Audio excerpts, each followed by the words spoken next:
Welcome back, folks, another episode of Firewood Doctor. I got another few safety tips on working a log pile like I do. It's getting towards the end of it, and it's a fairly steep angle where the logs can roll anytime. You can work on this safely, but you need to make a few preparations first, or keep a few things in mind, like keep the rounds clear. So you're only going to cut a few at a time, and I'll show you what I'm talking about here.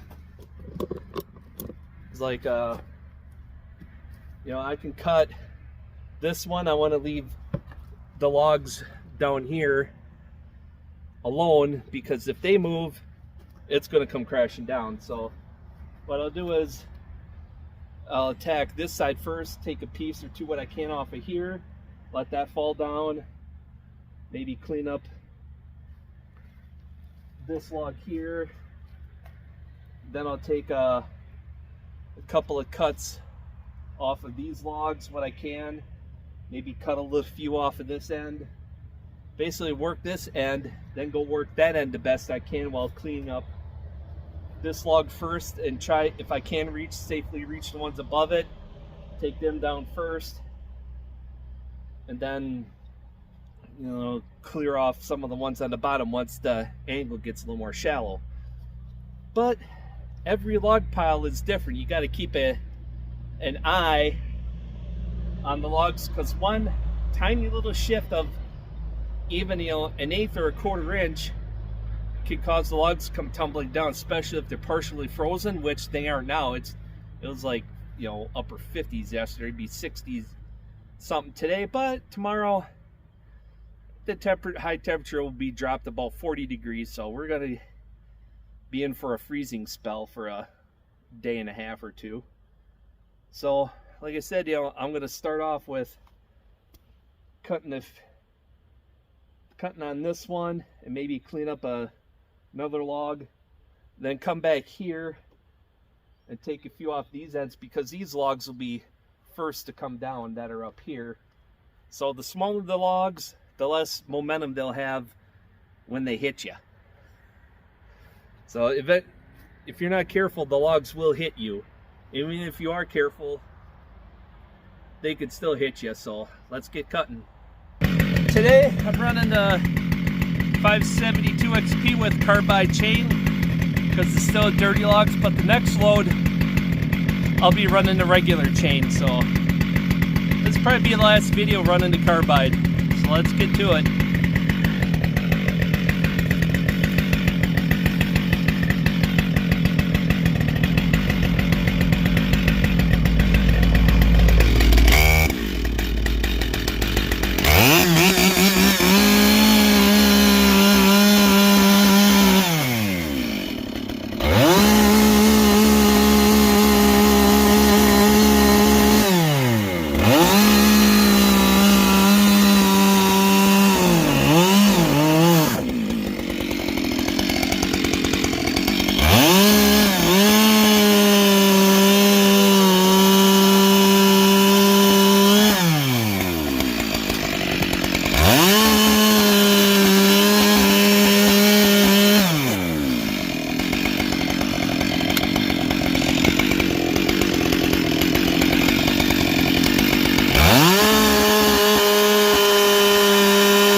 close. And the helper, he's clearing the rounds out so I have a safe footing all the time. So that's another thing you want to have, is the helper helping you clear out while you adjust for the next set of cuts.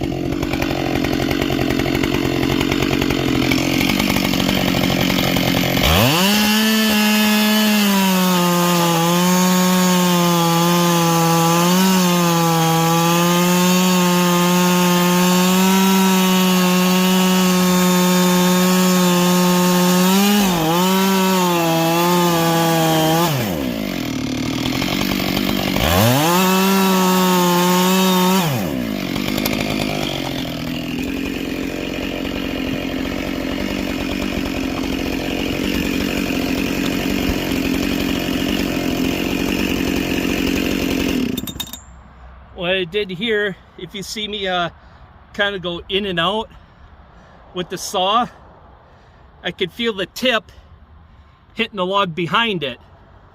So if you feel like it's cutting weird, back up just, you know, like a ½ inch or so. Then if it cuts smoother, better, faster, you're hitting the log on the other side. So now to reposition the camera, show you the other cuts I'm going to be making. Now I'm going to get those cuts up there, and then I'm going to move over to that side to get those.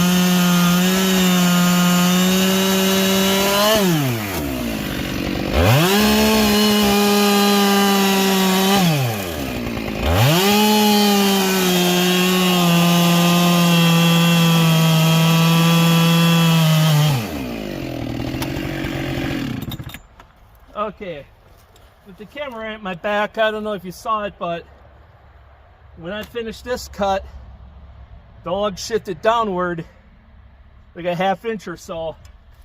That's why you want to keep your paths clear, just like when you're cutting trees down, you have an escape route, because if it rolls that way, I'm in a bad spot. I can only go that way. I got a round pile, so I'm going to get these cleaned up so I can escape this way if I have to, you know, step to the side.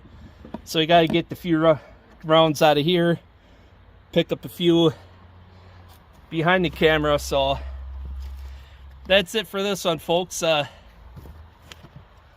just a few more tips on being safer around the log piles. I know a lot of you are scared of it, which is a good thing. Keeps you from doing something stupid.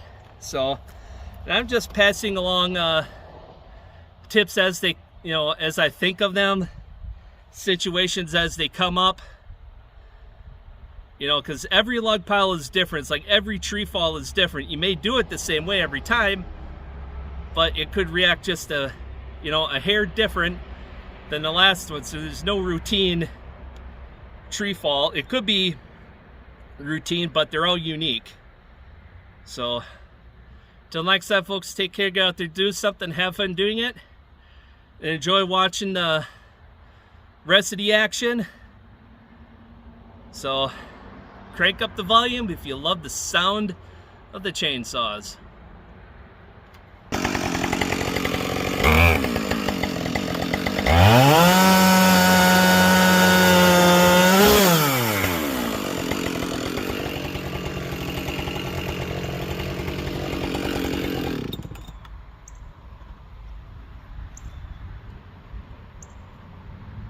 I'm leaving that one in there.